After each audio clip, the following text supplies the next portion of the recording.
प्रणाम। मैं सुमन गुप्ता अपने यूट्यूब चैनल पर आप सभी का स्वागत करती हूँ।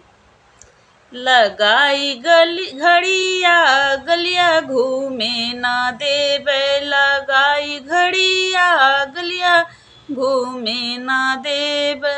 हमरे ससुर जी के बाग बगीचा, हमरे ससुर जी के बाग बगीचा।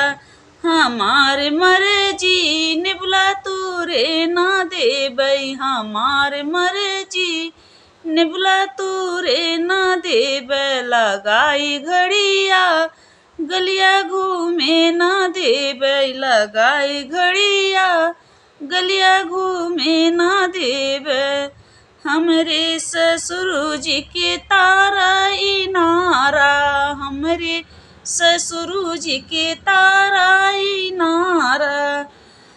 तारा इनारा हो तारा इनारा, हमार मर्जी घड़िला बोरे ना देबै, हमार मर्जी घड़िला बोरे ना देबै। हमार मर्जी घड़िला बोरे ना देबै। लगाई घड़िया गलिया घूमे ना देबै, लगाई घड़िया गलिया घूमे ना देबै।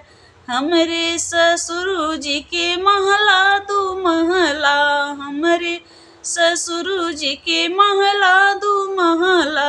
हमार मर्जी खिड़की झाके ना देबै, हमार मर्जी खिड़की झाके ना देबै। लगाई घड़िया गलिया घूमे ना देबै, लगाई घड़िया गलिया घूमे ना देबै। प्लीज़ हमारा गाना अच्छा लगे लाइक सब्सक्राइब कमेंट जरूर करिएगा।